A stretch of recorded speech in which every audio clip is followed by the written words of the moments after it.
Sex trafficking in Las Vegas, under the umbrella of prostitution, is flourishing. It is very lucrative. It's the exploitation of human beings in what's known as modern-day slavery. The average age of entry for domestic minor sex trafficking is 12 to 13 years old. What we're seeing now is a higher influx of local women being exploited into sex trafficking. She was at a local high school here in town, one of the better high schools here in town, but she was recruited right off the school grounds. I was a teenager when I met my boyfriend that turned into my pimp. One of the worst crimes that can be committed is when you victimize a child, and that's what sex trafficking is all about. Young means vulnerabilities. Go to the roller rink. There's pimps there. Walking home from school, these men will drive up in their cars and say, "Hey, pretty girl, you want to ride?" Our kids are exposed to social media every day, but a lot of the recruitment comes from Facebook and other similar pages. And this is one of the best places they recruit, the malls. During the last legislative session, through a comprehensive community and statewide support, we passed AB 67, which for the first time in the state of Nevada creates the crime of sex trafficking.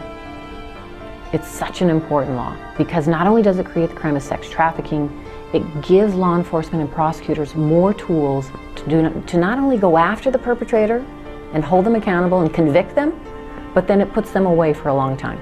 You look at children and they go through psychological and physiological development. It is much easier to victimize a young girl for sex trafficking. He befriended her and made her believe that they were falling into a mutual relationship.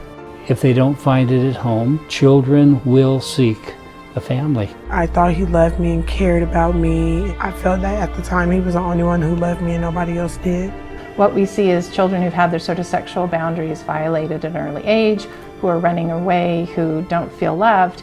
That really sets them up for being drawn to these adults who offer them this sort of illusion of safety and love and acceptance, and instead they turn around and ask them to do things they never imagined they would do, put them out on the street to earn money, and then keep the money that they earn. You victimize a child, you prostitute a child, you kidnap a child, you harm a child, all for purposes of financial gain. And no, we are not going to give a slap on the wrist or say, okay, sorry, be a good boy, get some counseling.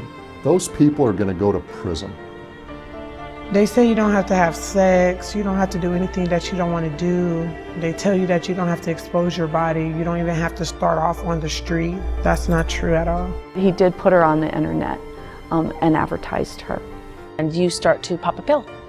And you do a line of cocaine, line of crystal meth, you do a line of whatever it is, heroin.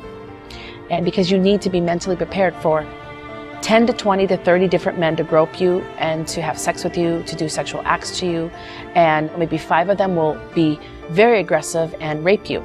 It is not okay, and it is not enough for us to wake up every day and go about our business and come home as if everything is okay, because it's not.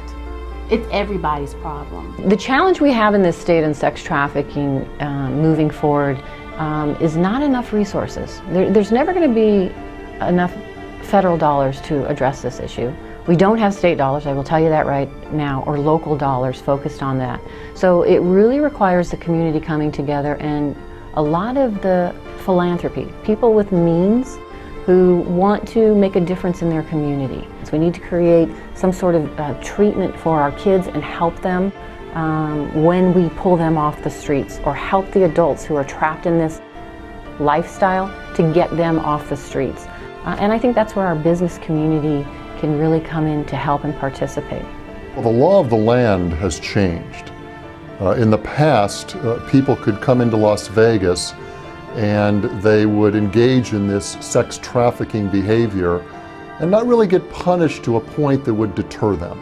Well, that's changed now, because now people that pander and engage in sex trafficking will be punished, and will be punished with sentences like life in prison.